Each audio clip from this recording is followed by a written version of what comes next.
going? It's Elena and welcome back to my channel. And today we're talking about money, specifically investing. I love talking about investing and it sounds kind of scary at first, but I'm here to show you it's much easier than you actually expect. I actually filmed a video like this on my channel about 3.5 years ago. I was 23 going on 24 and I just turned 27. And so over the years, I feel like I've learned quite a lot. I've tested out this method now for quite some time. I've done a lot of investing and I kind of want to get into the nitty-gritty and really break it down step by step and show you guys how to invest. We're going to talk about what is investing, why you need to invest, how to invest, when to invest, and I'm literally going to take you along with me and do a live example of me literally investing so you know how to be able to do it for yourself.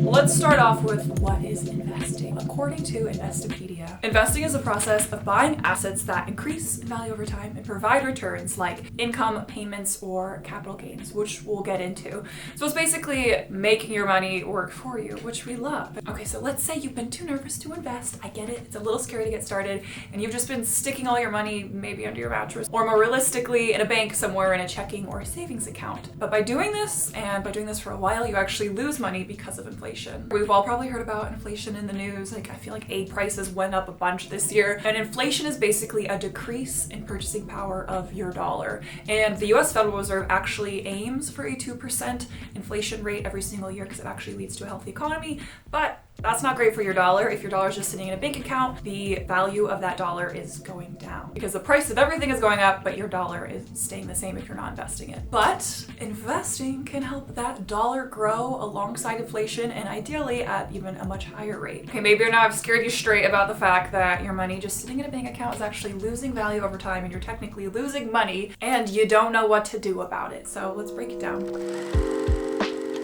So let's talk about what investing actually is. And I just want to preface, there's no such thing as a dumb question when it comes to finances. I feel like so many of us were never taught properly and then we get to a certain age and we're like, shouldn't we know this by now? But we don't. So let's break it down nice and simple. So investment is an asset that is acquired with the hope of generating income or appreciation over time. So basically, putting more money back into your pocket.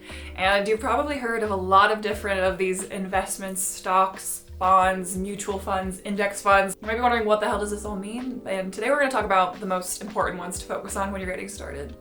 A stock basically represents having part ownership in a company. So let's say I went out and bought Tesla stock. That means I would technically have a small percentage ownership of Tesla. And it's usually quite small, but technically you're owning a little bit of it. And so the way you make money through stocks is basically through two different ways, either dividends or capital gains. And dividends is basically the regular profit sharing payments made between a company and an investor. So let's say you own Microsoft stock and Microsoft has done well, so they decide they're going to pay dividends to their shareholders. Basically means you would get dividends depending on how much you have invested in the company. And usually it's not a lot, maybe it's $5, $10, $20 here unless you somehow own a ton of stock in a really big company. The other is capital gains, which basically just means when your asset increases in value over time. So for this example, let's say you own Microsoft stock and those share prices have gone up over time. Let's say you hold onto that Microsoft stock for 10 years. Ideally, 10 years later, you'll be able to sell for more money than the original amount you invested in. And that's what a capital gain is. But how do you decide which stock or company to invest in? That's when it starts to get a bit overwhelming. And the general rule of thumb is that it is really risky to just put all your money into one stock. Even if you're a professional and you're devoting all your time to learning the stock market, studying different sectors, and paying attention to what is going on in the economy, chances are you won't get it right a lot of the time and you won't come out on top. So this is where funds come in. I feel like the general rule of advice that I've heard for so many years now for those beginning to invest is to invest in index funds. And let's break down what that means. So a fund is like a big old bouquet of stocks, and instead of just buying one single stock or one single flower, you can buy the whole damn bouquet with a bunch of different stocks in it, which essentially diversifies your portfolio and lowers the risk. And so to understand the index fund specifically, we actually need to rewind a little bit back and talk about mutual funds, which came before index funds. So a mutual fund is a actively managed fund, which means there's some investment manager basically going in and you pay him a certain percentage or expense ratio to choose the stocks that go into that fund. So somebody on Wall Street goes in and chooses the stocks that they think are the best fit and invests in those for you. And while this sounds nice, there's a few different downsides to this. One is that the fees are generally higher than index funds. So they usually charge a big old management fee, like 1 to 2%, also called an expense ratio. It may not sound like a lot, but if you're investing a lot of money over time, that percentage adds up. And the other downside is that research shows generally low cost index funds have generally outperformed managers in the long term. So then comes along this great thing called index funds. And to understand this, let's break down the word quite literally into two parts.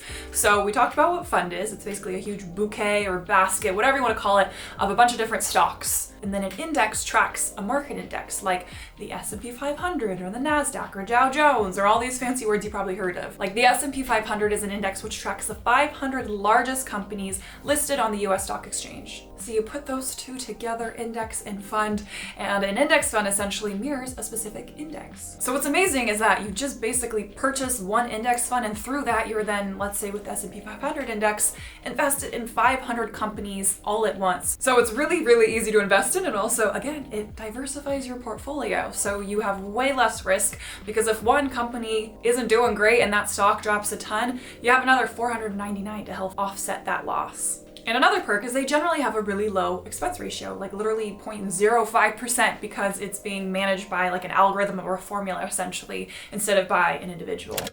And good old Warren Buffett, one of the richest men in the world and one of the top investors of basically all time, is constantly recommending index funds as one of the best way for your everyday investor to invest their money. So let's say you have $1,000 and you decide to invest it in an index fund that tracks the S&P 500. That basically means, like I said, that $1,000 is split over across all 500 companies. So looking at the current S&P 500, 6% goes towards Microsoft, 6% goes towards Apple. And then there's some smaller different companies like, oh, Starbucks is on here, number 77, that would get 0.27% of your $1,000. Oh, hey, Bath and Body Works is number 462 at 0.03%. And while you can't promise anything with investing, of course, if you look at the index fund from its very beginning inception, it's generally always trended upwards, and it usually has about an 8 to 10% return. So let's look at the S&P 500 over the last 35 plus years.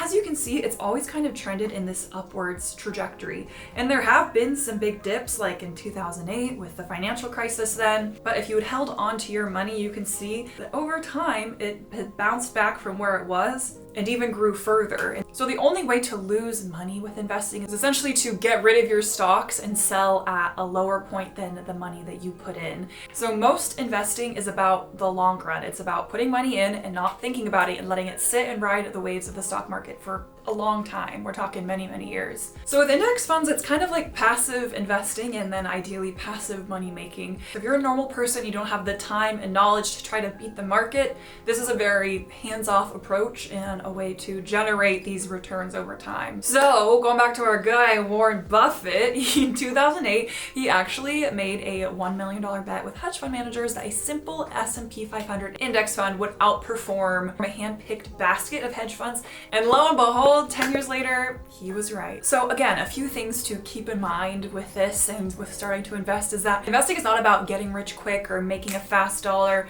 It's about the long run, and it's about setting your future self up for success and putting money in and letting it ride the waves of the stock market, because if you're checking every day, you might go a little crazy. In my case, I basically put all my money into index funds. I just set it and I forget it, and I'm not checking daily. Honestly, I maybe only check every like 5 or 6 months, because otherwise I would probably go a little crazy, because there are times where it dips and you're like, holy shit, I'm losing all this money. But again, if I check back in 6 months, the chances are it's probably risen back and has eventually made me more money. And obviously this is not me telling you what to do with your money or giving you specific financial advice. I'm just telling you what is approach that I've seen many people do. You need to always do your own research and make a well-informed decision for yourself. Okay, so this all sounds great. When should I start, you may be asking? Great question. So the best time to start investing was yesterday, because the longer you're in the stock market, the more chance you have for your stocks to grow through compounding interest, which Albert Einstein actually called the eighth wonder of the world.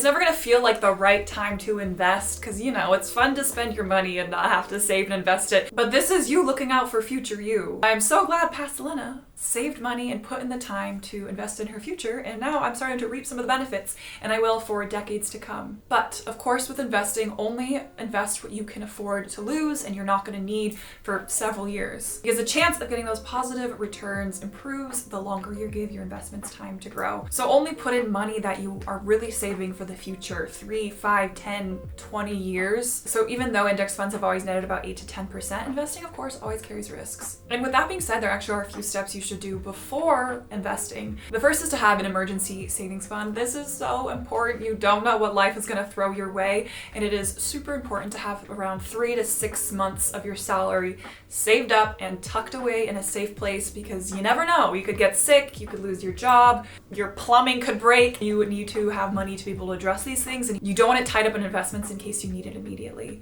The second being pay off your high interest rate debt. Certain credit cards interest rates can be around 15 to 30%, which is crazy. So if you're not paying off that high interest rate debt, it doesn't matter if you're making 10% returns in the stock market, because you're accruing all that back in high interest rate debt. It would basically be canceling out any gains you have. So address that first. Okay, and something worth mentioning is to check if you have a 401k through your job. This doesn't apply to everyone, but this is basically an employer-sponsored retirement account that is tax advantaged. It's a super easy place to start investing, and there's a really good chance you have an employer match, which means your employer might match your investments up to a certain percentage, which is basically free money, which we love. So then you want to look into different investment accounts that you can open on your own. Okay, so now you're ready to invest. Let's talk about how you actually do it. You can't exactly just open up Google and click on the little shopping toggle and type in index fund. So what you basically need is a middleman. You need a broker by opening up a brokerage account. And there are a lot of super popular ones out there like Vanguard, Fidelity, Charles Schwab, etc. They all kind of are similar across the board as long as you're choosing one of the big ones. And I personally have been using Vanguard for many, many years. So going back to our earlier analogy of the bouquets, this is essentially like the shopping cart that's going to hold all your bouquets and flowers, aka your index funds and your stocks, etc. And within this, there are different types. There are retirement tax advantage accounts, and there's your regular taxable brokerage accounts. So the benefits of investing within your retirement account are they have some really great tax advantages.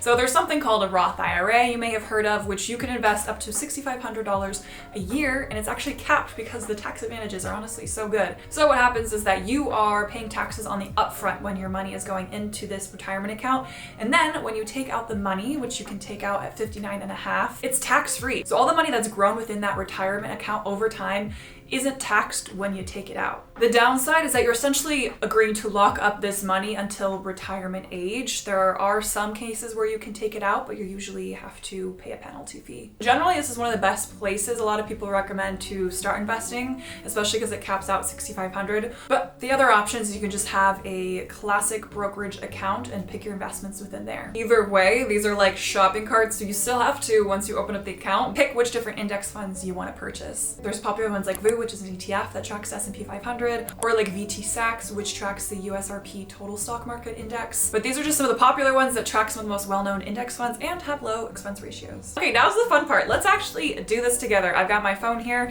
and we are going to purchase some index funds right here, right now. I'm gonna take you step by step. So I've got Vanguard up on my phone. I have my account open. You just need to go ahead and open an account. Once you have an account open, you're going to want to buy some index funds.